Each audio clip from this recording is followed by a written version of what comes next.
சமாதானத்தோட படுத்துக்கொண்டு நித்திரை செய்வேன். கர்த்தாவே, நீர் ஒருவரே என்னை சுகமாய் தங்க பண்ணுகிறீர். 4ஆம் சங்கீதம் 8வது வசனம். ஸ்டீவன் பிரவுன் என்ற போதகர் போலந்து நாட்டு மன்னன் ஒருவரை பற்றி கூறினார். அந்த மன்னன் ஒரு முறை தன் நண்பர்களுடன் வேட்டையாடச் சென்றிருந்த போது திடீரென காணாமல் போனார்.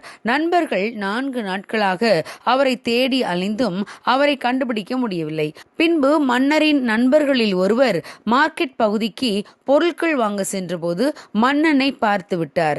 அவர் அந்த மார்க்கெட்டில் சாதாரண கூலி ஆட்களைப் போல காய்கறி மூடைகளை தூக்கி சுமந்து வேலை செய்து கொண்டிருந்தார். மிகவும் மதிப்பு குறைந்த வேலையை மன்னன் செய்வதை பார்த்த அவருடைய நண்பர்கள் அவரை கண்டித்தனர். ஆனால் அந்த மன்னனோ, நான் இப்போது தூக்கி சுமக்கும் சுமைகள் ஒரு சுமையே அல்ல. நான் அரசாட்சி செய்தபோது இதைவிட அதிகமான பாரத்தை சுமந்திருக்கிறேன். நான் அரசாட்சி செய்ய ஆரம்பித்ததிலிருந்து பல ஆண்டுகள் கழித்து இப்போதுதான் 4 நாட்களாக நிம்மதியாக படுத்து தூங்கி கொண்டிருக்கிறேன். ஆகவே உங்களுக்கு பிரியமான இன்னொருவரை ராஜாவாக தெரிந்து கொள்ளுங்கள். இப்படிப்பட்ட கடின உழைப்பையும் நிம்மதியான தூக்கத்தையும் விட்டுவிட்டு நான் அரண்மனைக்கு வர விரும்பவில்லை என்று சொல்லி அவர்களை அனுப்பிவிட்டார். ஆம் பிரியமானவர்களே, நல்ல உழைப்பும் நிம்மதியான தூக்கமும் ஒரு மனிதனுக்கு தேவன் கொடுக்கும் கொடைகளாகும்.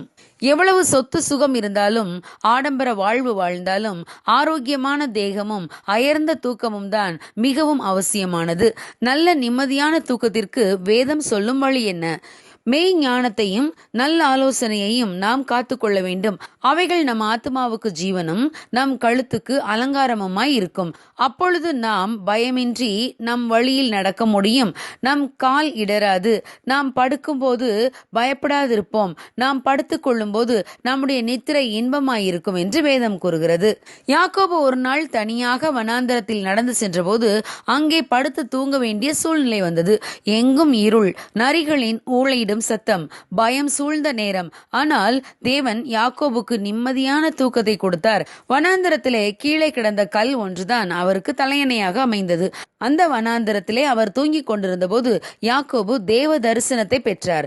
தேவன் யாக்கோபோட பேசி யாக்கோபை திடப்படுத்தினார். மறுநாள் யாக்கோபு சந்தோஷத்தோட எழுந்து தன் வழியே போனார்.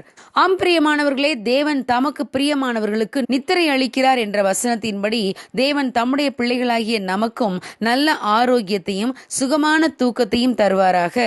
தூக்கத்திலும் தேவன் நம்மோடு பேசுவாராக. அவர் சித்தத்தை வெளிப்படுத்துவாராக. God bless you. Have a good day.